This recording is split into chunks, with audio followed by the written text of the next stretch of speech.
የዘላለም ንጉሥ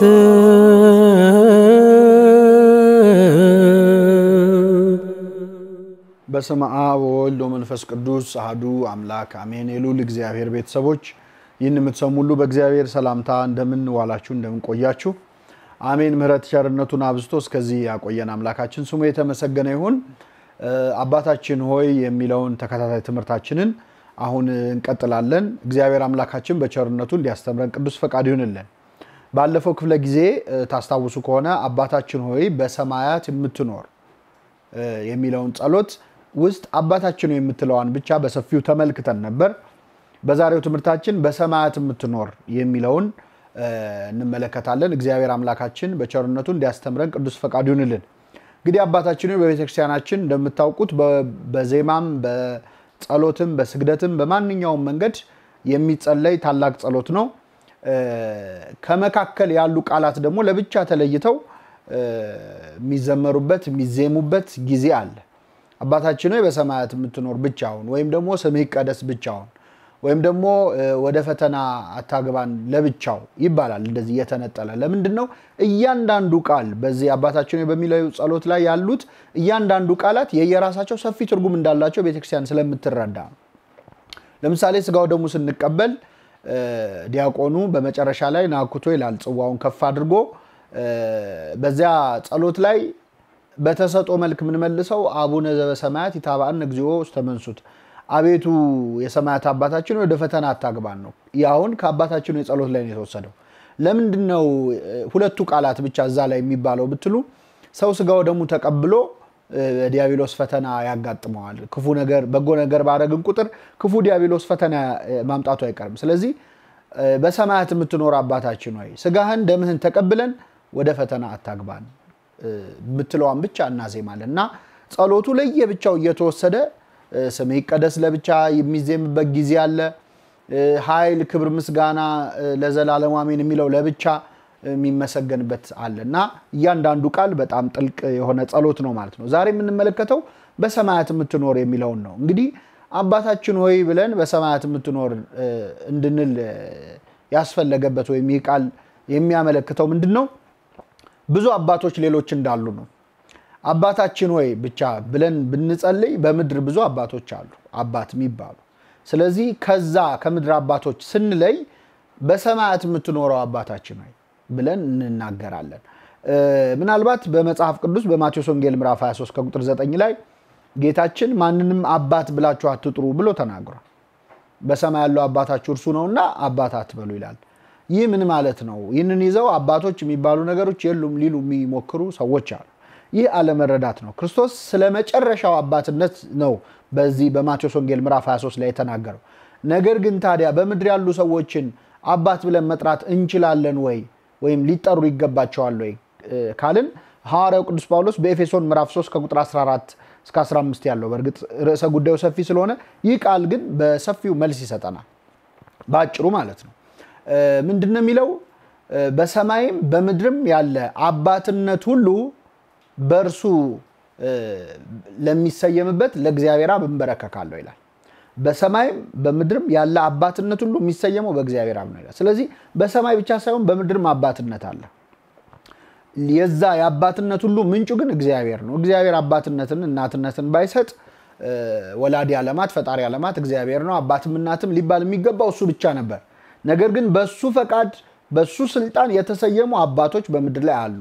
በሰማይም በምድርም ያሉ አባትነት ሁሉ በርሱ ይሰየማሉ ብሎ ቅዱስ ጳውሎስ አስቀምጦታል ማለት ነው። እንግዲህ በምድር ላይ አባት ብለን የምንጠራቸው ብዙ አሉ ማለት ነው። የመጀመሪያው የሥጋ አባት ነው። ይህን ምንም ጥቅስ አያስፈልገውም። ያለ አባት የተወለደ ከክርስቶስ በስተቀር የለም በምድር ላይ። ሁላችንም አባቶች አሉን። ስለዚህ አባቴ ብለን መጥራት አንከለከልም። የሥጋ አባታችን አባቴ ሆይ የሚሉ ጥቅሶች በአዲስ ኪዳን ብዙ ለወላጅ አባቶቻቸው የጠፋው ልጅ ለምሳሌ ወደ አባቱ ሲመለስ ወደ አባቴ እመለሳለሁ ብሎታል። ስለዚህ የመጀመሪያው አባትነት የሥጋ አባት ነው። ሌላው የነፍስ አባት ነው። የንስሐ አባቶቻችን የነፍስ አባቶቻችን ናቸው። እርግጥ ነው የነፍሳችን አባቱ እግዚአብሔር ነው። አሁን ብዙ ጊዜ እንዲህ ያለ ነገር ሲነሳ እንዲህ የሆነው እግዚአብሔር ነው የሚል ጥያቄ ሁሉ መነሳት የለበትም። የሁሉ ነገር ምንጭ እግዚአብሔር ነው፣ ግን ደግሞ ሁሉም በየደረጃው የሚሰጠው ነገር አለ። ለምሳሌ የመልካ ኢየሱስ ጸሎታችን ላይ ኢየሱስ ክርስቶስ እስመ አበ ነፍሴ አንተ፣ ኢየሱስ ክርስቶስ ሆይ የነፍስ አባቴ አንተ ነህና በሎሙ ለመላእክት ተፈሱህ ሊተ፣ ለመላእክት ደስ ይበላችሁ ለኔ ተደሰቱልኝ በላቸው። ረከብክቦ ለወልደ በከንቱ ዘሞተ፣ በከንቱ የሞተ ልጄን አግኝቼዋለሁ ብለ ለመላእክት ደስ ይበላችሁ በላቸው የነፍስ አባቴ ኢየሱስ ክርስቶስ ሆይ ይላል። ቤተክርስቲያን የክርስቶስን የነፍስ አባትነት ታምናለች፣ ታውቃለች። ነገር ግን ካህናት የነፍስ አባት ተብለው ይጠራሉ። ለምን? የሥጋ አባታችን የሚጠቅመን የሚያሳድገን የሚንከባከበን በሥጋ ብቻ በነፍስ አይደለም። ምናልባት ወደ እግዚአብሔር መንገድ ከመምራት ያለፈ ሚና የለውም። በነፍሳችን የሚያስፈልገንን የሚነግሩን የሚገስጹን፣ በኋላም ደግሞ ነፍሳችንን በሰማያት እግዚአብሔር እንዲቀበል አደራ ወስደው ከእግዚአብሔር ለማገናኘት እንግዲህ አንድ ክርስቲያን ልክ 7 ዓመት ሲሆነው መጾም ይጀምራል። አዳምና ሔዋን 7 ዓመት አይደል በገነት የተፈተኑት? በ7 ዓመት ቆይታ በኋላ ስለሆነ ፈተና የሚጀምረው ከዛ ነው። እስከ 7 ዓመት ጾም እንጀምራለን። 12 ዓመት ሲሆነን ክርስትና የንስሐ አባት ያስፈልገናል። የንስሐ አባቶቻችንን 12 ዓመት የምንይዘው ክርስቶስ በ12 ዓመቱ ቤተ መቅደስ ውስጥ ከካህናት እግር ስር ስለነበረ ነው። ልክ 12 ዓመት ሲሆነን የንስሐ አባት ያስፈልገናል። የክርስትና አባትና እናቶቻችን ወስደው ያስረክቡናል ማለት ነው ለንስሐ አባት። ስለዚህ የንስሐ አባትነት የነፍስ አባትነት ነው የሚባለው ለዚህ ነው። ወስደው ለክርስቶስ የሚያስረክቡን፣ በእኛ ነፍስ የሚጠየቁ፣ በእኛ ነፍስ እግዚአብሔር ወዴት ሄደ ብሎ የሚጠይቃቸው አባቶቻችን ናቸው። ስለዚህ በምድር ያሉ አባቶች የሥጋ አባት አለ፣ የነፍስ አባት የምንላቸው ካህናት ናቸው። ሌላው የክርስትና አባት ነው። የክርስትና አባት የክርስትና እናት እያንዳንዶቻችን አለን፣ ሊኖረንም ይገባል። በቤተክርስቲያን ስርዓት የክርስትና አባት የሚሆነው ሰው ብቻ ነው። በነገራችን ላይ በዚህ አጋጣሚ አንዳንድ ሰው አይ እኔ እግዚአብሔር ይጠብቅልኝ ብሎ ወይ ለቤተክርስቲያን ለመድኃኔዓለም ቤተክርስቲያን ለአማኑኤል ብሎ ለስላሴ ይሰጣል፣ ወይ ደግሞ ለመላእክት ለጻድቃን ለሰማዕታት ይሰጣል። ጥሩ ነው ሐሳቡ፣ ግን ልክ አይደለም። በቤተክርስቲያን ስርዓት የንስሐ የክርስትና አባት እናት የሚሆኑት ሰዎች መሆን አለባቸው። ለምን? ከዓላማው አንፃር ነው። እንግዲህ ክርስትና አባት የተጀመረው በዘመነ ሰማዕታት ነበረ። በቤተክርስቲያን ታሪክ 300ዎቹ የመጀመሪያ ዓመታት እንግዲህ በጣም የስቃይ ዓመታት 400 ዓመታት አጠቃላይ ማለት ነው። ከክርስቶስ ሐዋርያት ሁሉም ሰማዕታት ሆነው ካለፉ በኋላ ከቅዱስ ዮሐንስ በስተቀር ከ100 ዓመቱ ካለቀ በኋላ የመጣው ዘመን የስቃይ ዘመን ነው። 300 ዓመታት 10 የሮም ነገስታት ነግሰው ቄሳሮች ክርስቲያኖችን በተለያየ ስቃይ አሰቃይተዋቸዋል። እነ ኔሮ እነ ትራጃን የመሳሰሉ በጣም ጨካኝ ነገስታት አሰቃይተዋቸዋል። በዛን ጊዜ ክርስቲያኖች ዛሬ ይሙቱ ነገ ይሙቱ አያውቁም ነበር እና ምናልባት እኔ ቀድሜ ከሞትኩኝ ልጄን አደራ ሃይማኖቱን አስተምርልኝ የተባባሉ ቃል ኪዳን ይገባቡ ነበር። ይህ እንግዲህ የክርስትና አባት ጽንሰ ሐሳብ የዛኔ ነው የመጣው። ሕፃን ልጅ ያላቸው ልጄን አደራ አስተምረሽ ክርስትናውን ጠብቅልኝ ይባባሉ ነበር።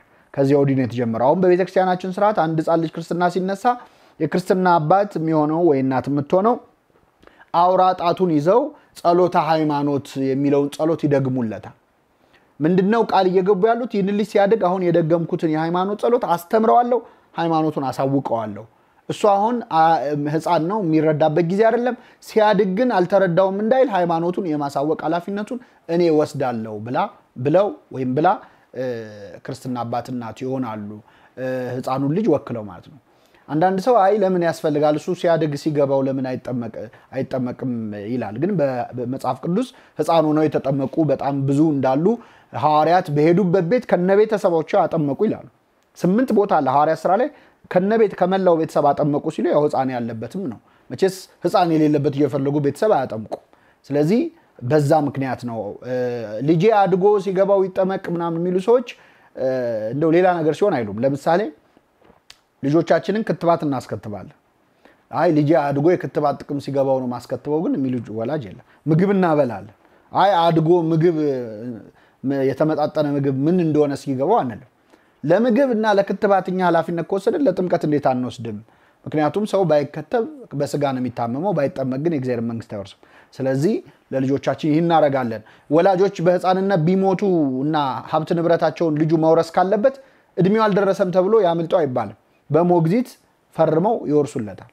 ስለዚህ የመንግስተ ሰማያትን ነገር ሲሆን ለምን ኃላፊነት አንወስድም ብላ ይሄን በደንብ ተረድታ ቤተክርስቲያን አውራ ጣት ይዛ የክርስትና አባት የክርስትና እናት እንዲ ጸሎት ሃይማኖት ደግሞ ኃላፊነት እንዲወስዱ ስለዚህ የክርስትና አባት ዋነኛ ዓላማው ልብስ እንዲገዛ ጫማ እንዲገዛ አይደለም ዓላማው የክርስትና እናት አባት ልጁን በሃይማኖት መንገድ ለመምራት ኃላፊነት የወሰደ የቤተክርስቲያን ወኪል ነው ማለት ነው ያን ቀን ስለዚህ በቤተክርስቲያን ስራ ለሰው ብቻ ነው የሚሰጠው ለመላእክት ለጻድቃን የሰጣችሁ ያለፉ አልፏል ከዚህ በኋላ ግን እቺን የሰማችሁ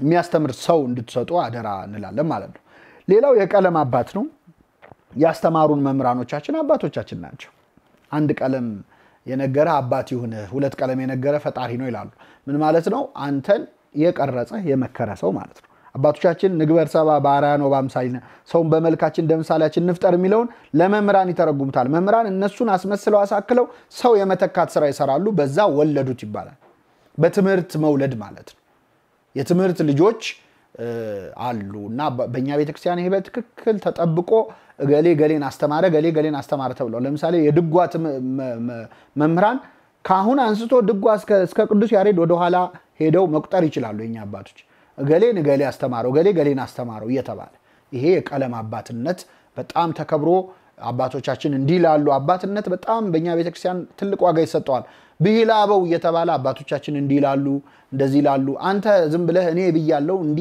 እኔ እንደማስበው አይደለም የሚበረታተው አበው እንዲላሉ ነው ልክ አሁን እኛ ደግሞ በዘመናችን የተናገርነው የኛ ልጆች አበው እንዲላሉ ብለው ይናገሩታል የቅብብል ሃይማኖት ስለሆነ ነው ስለዚህ በሰማያት የምትኖር አባታችን ሆይ ስንል ከምድር አሁን ከጠቀስናቸው ከነፍስ አባት ከስጋ አባት ከቀለም አባት ከጡት አባት ከእንደዚህ ከመሳሰሉ አባትነቶች የተለየኸው የሰማዩ አባታችን ሆይ ማለታችን ነው እንግዲህ በሰማያት የምትኖር ደግሞ ምን ነው እንመልከት እግዚአብሔር በሰማያት ነው ወይ የሚኖረው አቡነ ዘበሰማያት በግዕዙ በርግጥ የሰማዩ አባታችን ሆይ አይነት አገባባለው የሰማዩ አባታችን ሆይ ነው በአማርኛው በሰማያት የምትኖር ግድ ለምትኖርም ቢባል ችግር የለውም እግዚአብሔር ግን በየት ነው የሚኖረው በሰማያት ነው የሚኖረው በምድር ነው የሚኖረው በየት ነው የሚኖረው የሚለውን ለማስተዋል መነሻ ይሆነናል አባታችን ሆይ በሰማያት የምትኖር ብለን እንጸልያለን አይናችንን ወደ ላይ ከፍ አድርገን የምንጸልየው ጸሎት ራሱ በሰማይ እንዳለ አድራሻውን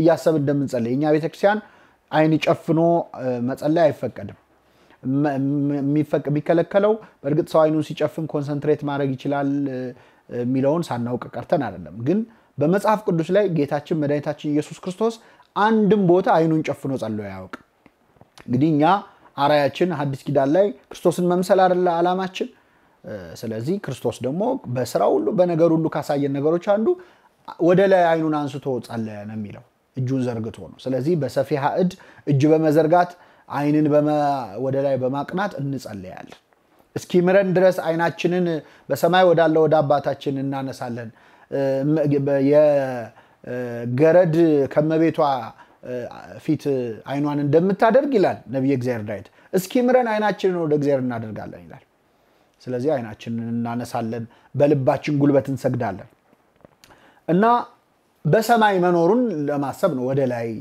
እምናየው ግን በሰማያት የምትኖር የሚለው ቃል በውስጡ በጣም ብዙ ነገር አለው እንግዲህ መጽሐፍ ቅዱስ ሰማይ የሚለውን ቃል ለብዙ ነገሮች ተጠቅሞታል እንግዲህ ሰማይ ሲባል መጽሐፍ ቅዱስን ገና ስንገልጠው እግዚአብሔር በመጀመሪያ ሰማይንና ምድርን ፈጠረ ምድርም ባዶ ነበረች ብሎ ነው የሚጀምረው እንግዲህ እግዚአብሔር የሚኖረው በሰማይ ከሆነ እግዚአብሔር ሰማይና ምድርን ከፈጠረ መኖሪያውን ፈርጥሮ ነው ወይ የሚኖረው ማለት ሰማይና ምድርን ፈጠረ ካለ ከዚያ በፊት እግዚአብሔር የት ነበረ ያሰኛል እግዚአብሔር የት ነበረ ያሰኛል ሰማይና ምድርን ፈጠረ ነው የሚለው መጽሐፍ ቅዱስ ስለዚህ የፈጠረውን ሰማይና ምድር ከመፍጠሩ በፊት በሰማያት የምትኖር ምንለው ከሆነ እግዚአብሔር የት ነበር የሚኖረው ያሰኛል በአጠቃላይ መጽሐፍ ቅዱስ ሰማይ ሲል እነዚህን አራት ነገሮች ለማመልከት ነው አንደኛው ሰማይ የሚለው ጠፈርን ነው ሼማይም በዕብራይስጥ ሰማይ ስዕለማይ የውሃ ስዕል እንደማለት ነው በእኛ ስዕለማይ በዕብራይስጡም እንደዚሁ ሰማይ ማለት ውሃን ነው የሚያሳየው እግዚአብሔር ውሃን ለሶስት ከፈለው የመካከለኛውን ውሃ ጠፈር ብሎ ጠራው ጠፈሩንም ሰማይ አለው ይላል ስለዚህ ሰማይ የምንለው እዚህ ወደ ላይ አይናችን አቅንተን ስናይ ከዋክብት የምናይበት ፀሐይ ጨረቃን የምናይበት የውሃ ክፍል የረጋው ውሃ ክፍል ሰማይ ተብሎ ይጠራል በቤተክርስቲያናችን የሥነ ፍጥረት ትምህርት ማለት ነው። ስለዚህ እግዚአብሔር በሰማያት አለ ወይ? በዚህኛው አለ ወይ? አዎ አለ። በሰማይ ስንል ጠፈርን ወይም ስዕለ ማይን ማለታችን። ግን ይህ ብቻ አይደለም። እግዚአብሔር ሰማይና ምድርን ከመፍጠሩ በፊትስ ሌላ ሰማይ የለም ወይ? በእርግጥ መጽሐፍ ቅዱስ ሰማይ ብሎ ነው የሚጀምረው። ሰማይና ምድርን ፈጠረ ሲል አንድ ነው አይደለ? ግን ብዙ ሰማይ አለ ወይ? አዎ አለ። ሁለተኛው ሰባቱ ሰማያት የምንላቸው ናቸው። በእኛ ቤተክርስቲያን ትርጓሜም በአይሁድም መጽሐፍት በትርጓሜያቸው ሚድራሽ ተብሎ ይጠራል። በዛ ላይ በሰፊው ተተንትኖ የምናገኘው ሰባት ሰማያት አሉ። ሰባት ሰማያት አሉ። አንድ ሰማይ ብቻ አለመሆኑን ለምሳሌ አንደኛ ነገሥት ምዕራፍ 8 ቁጥር 27 ላይ ሰሎሞን ሲጸልይ እንዲህ ብሎ ጸለየ። ተንበርክኮ ቤተ መቅደሱን ሰርቶ ሲጨርስ ምን አለ? ሰማይ ከሰማይም በላይ ያለው ሰማይ አንተን ሊይዝህ አይችልም። እኔ የሰራሁልህ ቤት ምንኛ ያንስህ ይሆናል ይላል። ተመልከቱ። ትልቅ ቤተ መቅደስ ሰርቶ ተንበርክኮ ይቅርታ ጠየቀው እግዚአብሔርን። ምን ብሎ ጠየቀው? ሰማይ ከሰማይም በላይ ያለው ሰማይ አንተን ሊይዝህ አይችልም። እኔ የሰራሁልህ ቤት ምንኛ ያንስህ ይሆናል። ትክክል። እንኳን ለእግዚአብሔር ለነ ቅዱስ ሚካኤል ለመላእክቱም እኛ የምንሰራው ቤተ መቅደስ አይበቃቸውም። ምክንያቱም አንዱ መልአክ ከክብሩ የተነሳ ምድርን አበራ ይላል። በክንፋቸው አገር መጋረድ የሚችሉ መላእክት የኛ አንድ ቤተ መቅደስ ለነሱ በጣም ትንሽ ነው። እና ይሄን ለምንድን ነው በደንብ ማስተዋል ያለብን? አንዳንዴ ቤተክርስቲያን ስንሰራ በተለይ ህንጻ ቤተክርስቲያን የሆነ እርዳታ ስንረዳ ምናምን ትንሽ ትቢት ልታስቸግረን ትችላለች። ትልቅ ህንጻ ቤተክርስቲያን የሰራ እኔን የሰራሁት የሚል ስሜት ሊኖረው ይችላል። ነገር ግን በትክክል ለተረዳው ሰው ለእግዚአብሔር መቅደስ ከሰራ በኋላ እንደ ሰሎሞን ይቅርታ ነው መጠየቅ ያለበት። ለምን? እኛ የምንሰራለት ነገር ለሱ ሊመጥ ነው አይችልም። ሰማይ ከሰማይ በላይ ያለው ሰማይ ሊይዝ የማይችል አንተን እንዴት እኔ የሰራውን ቤት ምንኛ ያንስ ይሆን? አቤቱ ወደ ረፍት ተነስ፣ አንተና የመቅደስ ታቦት ይግባ ወደዚህ ቤት ብሎ ተንበርክኮ አልቅሶ ለመነው ይላል። እግዚአብሔርም ዓይኔም ልቤም ዘወትር በዚህ በሚጸለይ ጸሎት ላይ ይሆናል አለው ይላል። ስለዚህ ሰማይ ከሰማይም በላይ ያለው ሰማይ አለ። ከሰማይ በላይ ሌላ ሰማይ አለ። ሰባቱ ሰማያት የምንላቸው በሥነ ፍጥረት ትምህርት በቤተክርስቲያናችን በሰፊው የሚተነተኑ ናቸው ማለት ነው። እንግዲህ ሶስተኛው ሰማይ ተብለው የሚጠሩት ቅዱሳን መላእክት ናቸው። ሰማያት ተብለው ይጠራሉ። አዳሪ በማደሪያው ማደሪያ በአዳሪው ይጠራል ይባላል። ለምሳሌ አሁን አንድ ቤት መግባት ብንፈልግ ቤቶች ነው የምንለው፣ ግን ቤቱን ሳይሆን ሰዎቹን ነው። በቤቱ ሰዎቹን እንጠራለን፣ በሰዎቹ ቤቱ ይጠራሉ። እንደዚህ አይነት ተቃይሮ መጥራት የመጽሐፍትም ልማድ ነው። ቅዱስ ጴጥሮስን ሂድ አንተ ሰይጣን አለው ጌታ። ግን ጴጥሮስ ሰይጣን ሆኖ ሳይሆን በጴጥሮስ ውስጥ በዛ ሰዓት ያደረው ሰይጣን ስለሆነ ነው። አዳሪ በማደሪያው ማደሪያ በአዳሪው ይጠራል። ይሁዳን ከናንተ አንዱ ሰይጣን ነው ብሎታል። ይሁዳ ሰይጣን አይደለም ሰው ነው፣ ግን ውስጡ ያለው ሰይጣን ነው። እንደዚህ አይነት በገድላትም በመጽሐፍ ቅዱስም ላይ ተመሳሳይ አቡነ ተክለ ሃይማኖት ሰይጣንን አጠመቁ የሚል ታገኛላችሁ። ሰይጣን ያደረበት ሰው ማለት ነው። ሰማይ ስንል መላእክትን ነው። እስቲ እነዚህን ጥቅሶች ተመልከቷቸው። ኢዮብ 15:15 ላይ ሰማያት በፊቱ ንጹሃን አይደሉም ይላል። ሰማያት በፊቱ ንጹሃን አይደሉም ሲባል መላእክት ከመላእክት ወገን የወደቁ አጋንንት ነበሩ። ስለዚህ ኃጢአትን እንደ ውሃ የሚጠጣ የሰው ልጅማ ምንኛ ያንስ ይሆን ይላል። ከመላእክት ወገን የወደቀ ካለ ያልተሰጣቸውን ሽተው ከወደቁ ሰውማ እንዴት ይወድቃል ብሎ ኢዮብ ያደንቃል። ትክክል ነው። ሰማያት ያላቸው መላእክትን ነበር። መዝሙር 82:5 ላይ ደግሞ አቤቱ ሰማያት ተአምራትን ይናገራሉ ይላል። በአንድ ወገን ሰማያት በመፈጠራቸው ራሱ ያንተን ክብር ያሳያሉ ነው። ግን ሌላው መላእክት ናቸው። ቅዱሳን መላእክት ሰማያት ተብለው ይጠራሉ። አዳሪ በማደሪያው ማለት ነው። አራተኛው በልዕልና ማለት ልዕልና ከፍታን ያሳያል ሰማይ። አሁን እኛ ለምሳሌ ንግግር ስናደርግ አንዳንዴ እንደውን ግነት ለመጨመር ዋጋው ሰማይ ደርሷል እንላለን። ሰማይ ማለታችን አይደለም፣ ሊትራሊ ከፍ ብሏል ማለት ነው። ስለዚህ ሰማይ ማለት ሌላኛው ትርጉሙ ከፍታን ልዕልናን ያሳያል። ስለዚህ በሰማይ ስንል እነዚህን ሁሉ ነገሮች የሚያካትት ነው። እንግዲህ እግዚአብሔር ከነዚህ የት ነው ያለው? በሰማያት የምትኖር ስንለው ሰማይ ጠፈር ላይ ነው ያለው? ሰማይ ሰባቱ ሰማያት ላይ ነው ያለው? ሰማይ መላእክት ላይ ነው ያለው? ወይስ ሰማይ በልዕልና ነው? ሁሉንም ነው። ምክንያቱም እግዚአብሔር የሌለበት ቦታ የለም። ቅዱስ አውግስጢኖስ ምን ይላል? ኃጢአት መስራት ብትፈልግ የት እንደምትሰራ ልንገር፣ እግዚአብሔር የሌለበት ቦታ ፈልገ ስራ ይላል። እግዚአብሔር የሌለበት ቦታ የለም። በሲኦልም አለ። ወደ ጥልቁ በወርድ አንተ በዚያ አለ። የንስርን ክንፍ ብነሳ እንደ ንስር ክንፍ ወስጄ ብበር አንተ ቀኝህ ትመራኛለች ይላል። ማለት በርሬ ባመልጥ እዛ ቀድመህን ተገኝተህ ትመራኛለህ፣ በሄድኩበት አንተ ቀድመሃለህ ነው። እግዚአብሔር የሌለበት ቦታ የለም። ሰው እግዚአብሔርን ልፈልግ ካለ እሱም ውስጥ አለ። እያንዳንዳችን ውስጥ እግዚአብሔር አለ። እኛ እግዚአብሔር ማደሪያ ነን ያመንበት አባታችን ነው ብለን የምንጠራው ልጆቹ ነን ካልን እግዚአብሔር በእኛ ውስጥ አለ። እስከዛሬ ከእናንተ ጋር ስኖር አታውቁኝምን ብሎ ተናግሯል። እግዚአብሔር በሁሉ ቦታ ያለ አምላክ ነው። ሰው እግዚአብሔር በሁሉ ቦታ መኖሩን ቢያውቅ ኖሮ ኃጢአት አይሰራም። ዮሴፍ የጲጥፋራ ሚስት ዝሙትን ፈጽም ስትለው እንዴት በእግዚአብሔር ፊት ኃጢአት ሰራለው አለ። ሁሌ እግዚአብሔር ካጠገቡ ነው ያለው ማለት ነው። በቀኝም ነውና አልታወክም እግዚአብሔርን ዘወትር በፊት ያያለው ይላል ነብዩ እግዚአብሔር ዳዊት። ስለዚህ ሰው በጣም የእግዚአብሔርን በሁሉ መሙላት ከተረዳ ከኃጢአት ይከለከላል። በጸሎታችን ግን በሰማያት የምትኖር ስንል በልልና በከፍታ የምትኖር ማለታችን ነው። ከፍ ከፍ ያልከው ወይ በሰማይ ያህሉ ልብክሙ ይላል ቅዳሴያችን። ዲያቆኑ ልባችሁ በሰማይ ይሁን ብሎ ያውጃል።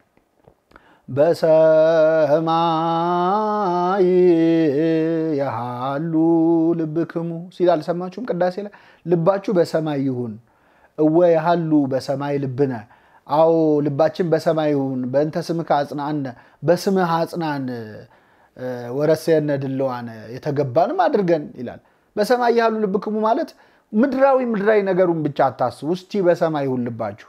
አንዳንዴ የነፍሱን አንዳንዴ የዘላለሙን አስቡ። ሁሌ ምድር ላይ እንደ ምድር አራዊት መርመስመስ ምንድነው? እስቲ የሰማዩንም ነገር አስቡ ነው ጠለቅ አድርገን ስናየው። እና በሰማያት የምትኖር አባታችን ሆይ ስንል ለጊዜው ከምድራዊ ሐሳብ ውጪ ሆነን ወደ ላይኛው አባታችን ወደ ሰማያዊው ነገር እንግዲህ በሰማይ የምትኖር አባታችን ሆይ ብለህ ስለ ምድር ብቻ ለምን ትጠይቀዋል? ስለ ሰማይ መጠየቅ አለብህ። እሱ ሰማያዊ አባት ነው። ምድር አባትህን ጫማ፣ ልብስ፣ ምግብ ስትጠይቅ ኖረሃል። የሰማይ አባትህንም ስታገኘው እሱን ብቻ ነው የምትጠይቀው አይደለም። የሰማይ አባት ከሆነ ሰማያዊ ልመና ይፈልጋል ማለት ነው። ስለዚህ ጸሎቱ ልቡናችንን ወደ ላይ የሚያደርግ ጸሎት ነው ማለት ነው። እንግዲህ አባታችን ሆይ በሰማያት የምትኖር የሚለው ይህንን ይመስላል። በቀጣይ ክፍለ ጊዜ ስምህ ይቀደስ እንመለከታለን። የእግዚአብሔርን ስምኛ በምን አቅማችን ነው የምንቀድሰው? ስምህ ይቀደስ በሉኝ ያለውስ ለኛ ምን እንጸልይ ስንለው ለሱ ጥቅም ቀድሱኝ ነው እያለ ያለው ምን ማለቱ ነው? እግዚአብሔር ይህንን አባቶቻችን እንዴት እንደተነተኑት በሚመጣው ክፍለ ጊዜ እንመለከታለን። ይቆየን። የሰማነውን በልቡናችን ጽላት ይጻፍልን።